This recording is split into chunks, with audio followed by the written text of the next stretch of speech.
Olá pessoal, você sabe a diferença entre tristeza, melancolia e depressão? Eu gostaria de falar hoje um pouquinho sobre isso, porque as pessoas fazem assim uma certa confusão e às vezes até hiperdimensionam, né, um determinado estado e não sabem lidar com isso. E nós precisamos diferenciar, porque são emoções, tá? Em graus diferentes. Eu aqui quero apresentar a nova capa do livro Em Busca da Cura Emocional.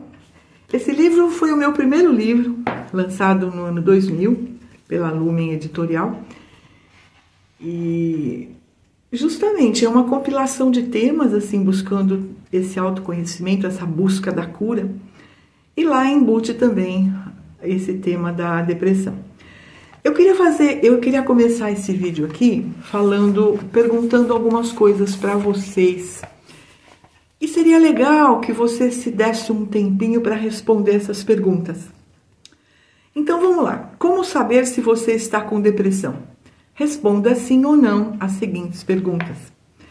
Sentiu-se triste, preocupado e aborrecido? Isso no último mês, por exemplo. Nas 3 últimas semanas, no último mês.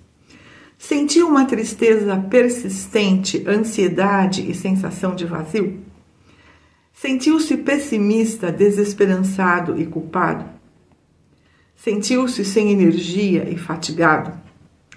Teve emagrecimento brusco ou ganho de peso? Sentiu que sua vida era monótona, sem possibilidades de melhorar? Tem tido crises de choro? Ficou irritado com coisas pequenas que antes não o perturbavam? Não se diverte mais com seus passatempos ou atividades que antes o alegravam? Sentiu falta de autoconfiança ou sentiu-se fracassado? Tem dificuldade para dormir ou tem dormido muito? Tem dificuldade de concentração ou de tomar decisões? Tem menos interesse em sexo do que antes? Tem pensado em morte ou suicídio? Gente, então vamos lá.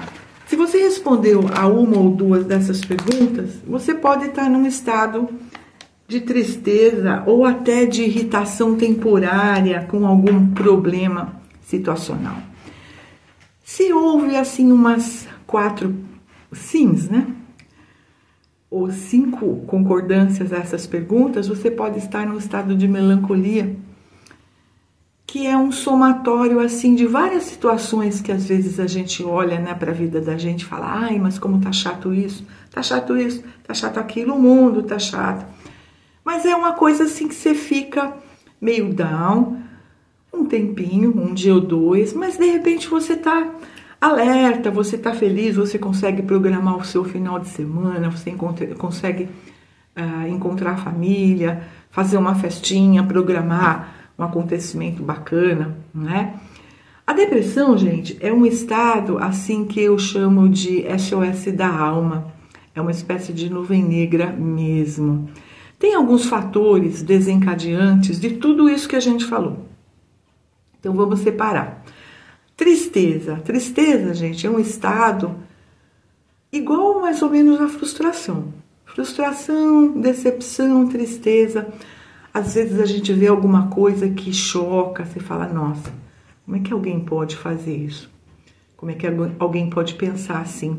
De repente você colocou tanta confiança em alguém, alguém trai a sua confiança, alguém te lesa, sabe? Você empresta, dá tudo para a pessoa e de repente ela some, né? Não banca os compromissos.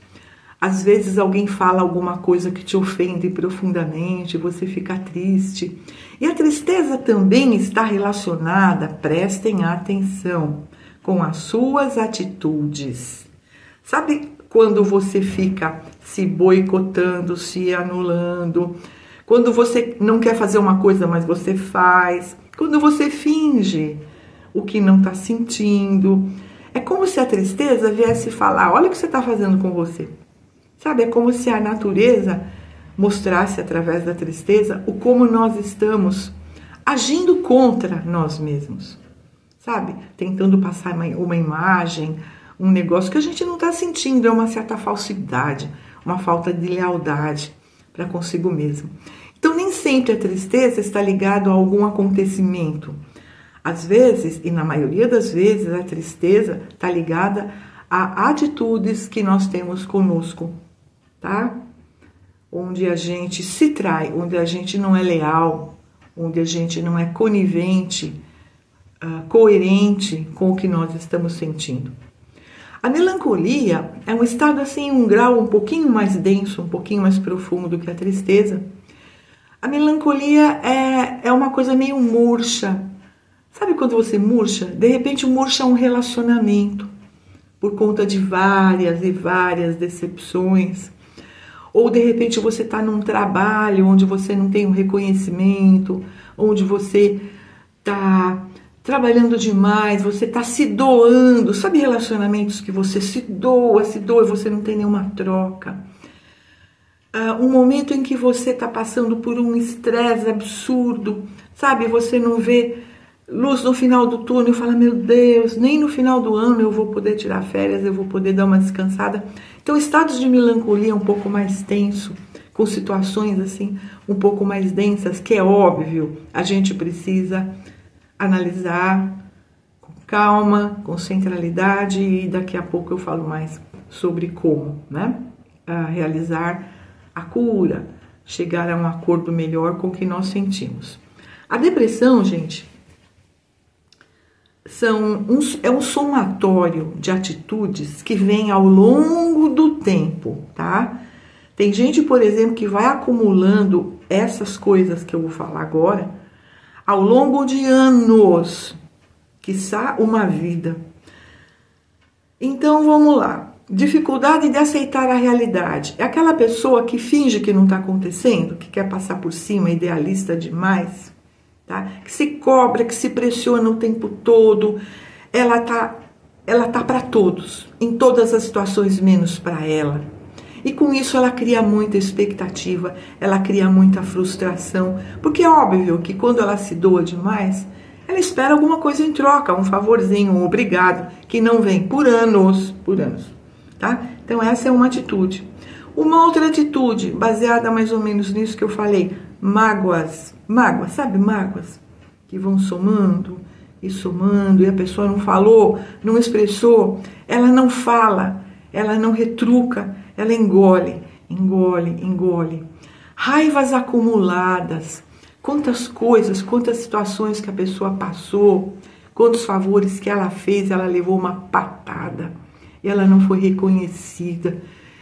Sabe, então essa raiva, a pessoa fala, como é que pode não conseguir entender uma coisa dessa? Como é que alguém age assim? E às vezes, e na maioria das vezes, dentro do núcleo menor, o núcleo familiar, o núcleo do relacionamento, muitas das vezes, né?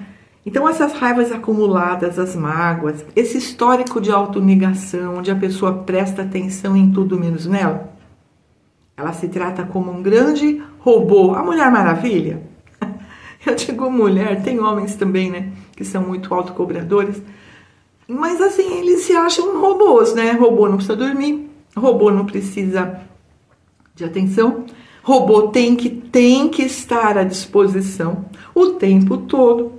Não pode falar não, tem que ser legal, tem que atender as expectativas. Gente, olha, só de falar já cansa, né?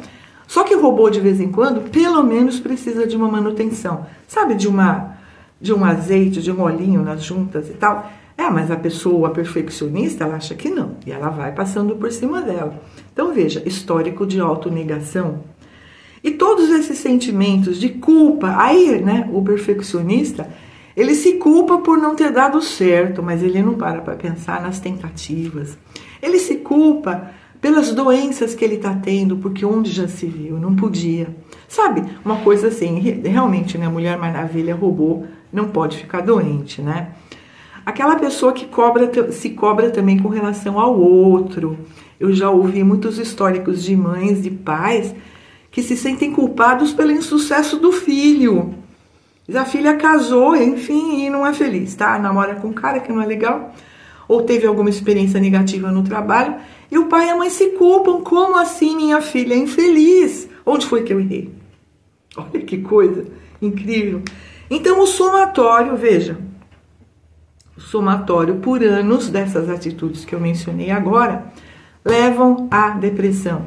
A depressão, gente, é o SOS da alma, sabe? A nuvem negra que paira sobre a pessoa, fazendo ela entrar em contato com ela. Aí ela implode, ela entra lá dentro, ela desiste. É um sentimento de desistência, como se a pessoa precisasse ficar lá quieta, parada. Eu já acompanhei casos muito severos de depressão, muito severos. A pessoa ficar dentro de um quarto 1 ano e meio, no escuro. Tomar banho no escuro, de vez em quando. Quase não comer, sabe? Então a pessoa desiste da vida, ela desiste dela. Ela não acha mais graça em nada, ela se irrita com tudo, nada é bom. Esse quadro, gente, quando chega lá, é muito severo, é muito pesado e precisa de atenção psiquiátrica, sim, porque ao longo do tempo, estados de ansiedade e de estresse vão desregulando os neurotransmissores e os medicamentos são hiper, mega necessários. E todos os antidepressivos também têm ansiolíticos, né? Então precisa sim de um acompanhamento medicamentoso. Sim, não tem essa de falar, mas será que um fitoterápico? Não, nesse caso não, tá? Numa ansiedade básica, estresse, assim, dependendo do grau leve, nós podemos até entrar com fitoterápicos. Lógico, com certeza. Mas na depressão severa, que é o mal maior que a gente fala, não, tem que ter um acompanhamento medicamentoso. Precisa ter acompanhamento psicológico, sim, para a pessoa entender tudo que ela fez e ela acumulou para chegar nesse estado.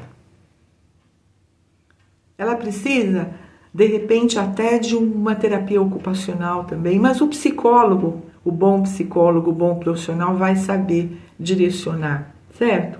Eventualmente, claro, dependendo da religião da pessoa, o passes, uma orientação energética é legal. O que não pode é achar que se só tomar um passe, só receber um reiki, é suficiente. Não é. Eu acho que isso, na realidade, é uma irresponsabilidade fantástica de certos profissionais da saúde. Sabe? Um caso desse, um caso pesado como é a depressão severa, esse mal maior, o sujeito achar que só um passe vai resolver, um reiki vai resolver. Não vai. Por que não? Porque não. Sabe? Afetou o físico, afetou o cérebro. É um conjunto de coisas, afetou o emocional, o comportamental, cada coisa no seu lugar, tá? Vamos entender que certas terapias são coadjuvantes, ok? Mas elas não curam.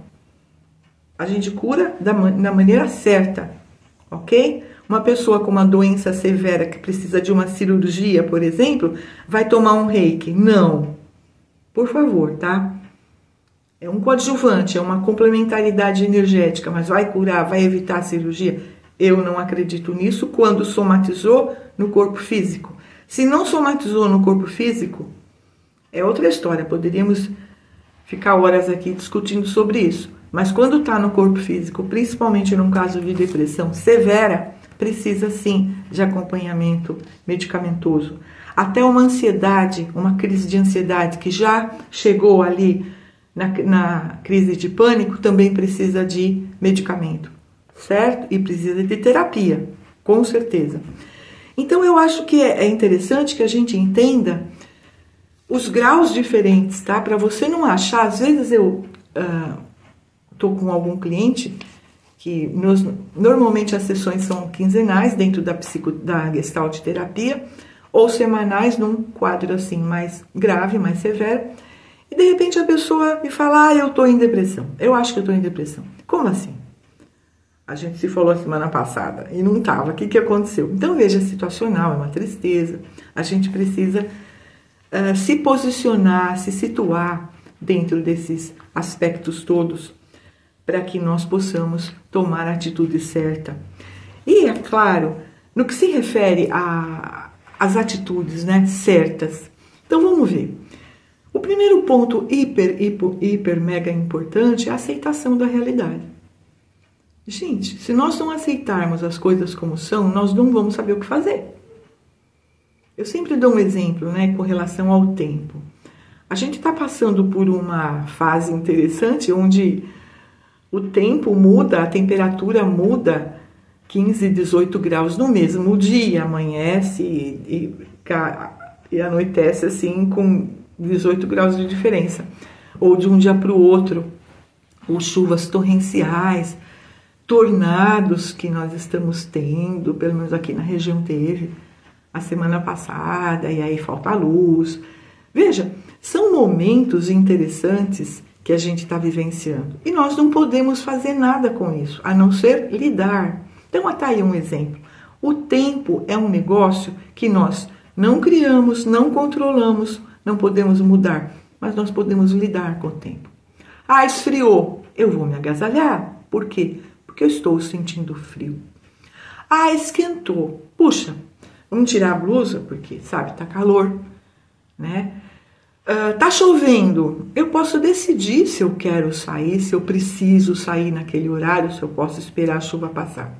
Essa é uma realidade, como tantas outras da nossa vida. Então, veja, aprender a aceitar a realidade. O que você não criou, o que você não pode mudar, o que você não pode controlar.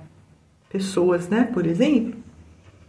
Mas, quando nós aceitamos, nós nos orientamos para as alternativas, para as soluções, para as ações corretas.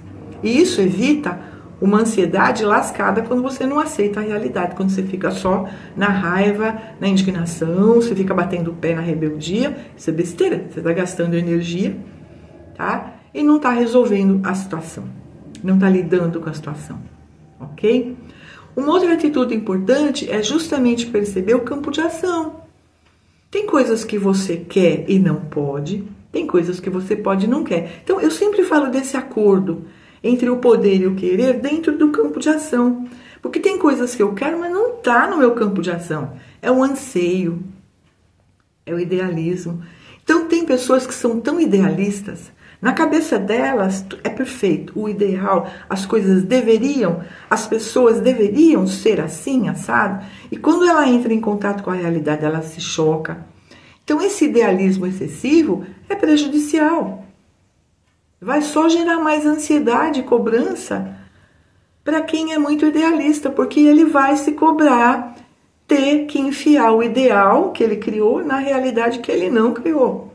Olha que interessante, que é como é. Então, se não tiver esse acordo, a pessoa vai sofrer, ela vai gastar uma energia, ela vai entrar no padrão de cobrança, certo? Outro ponto importante, ser fiel ao que sente. Então vamos lá, gente, não tenho que nada. Não tenho que nada. Vamos desobrigar? Tirar o peso. Aí você para e sente. O que realmente é importante? O que eu prefiro? Se você para e sente, respira, é o que eu chamo da pausa de 10 segundos. Respira, conta até 10. Aí você vai sentir o que é realmente importante, qual a prioridade, o que eu prefiro fazer agora, o que realmente está na minha mão. Então vejam como essa fidelidade a você, a sua capacidade real, ela é importante. Respeitar o seu sentir. Tem coisas que você não gosta, tem coisas que você não quer. Gente, se não for uma necessidade vital, caso de vida ou morte, para pensar. Vamos buscar o bem, como eu sempre falo. Então veja, a simples pergunta, o simples parar e se perguntar como eu me sinto e o que eu quero, o que eu prefiro, já cria esse respeito. Então é isso. Reflita, compartilhe esse vídeo. Se você tiver interesse no nosso livro aqui, fale comigo direto. E cuida de você, sempre em busca da cura emocional e do seu bem. Fica com Deus, comente aí, curta e compartilhe. Até!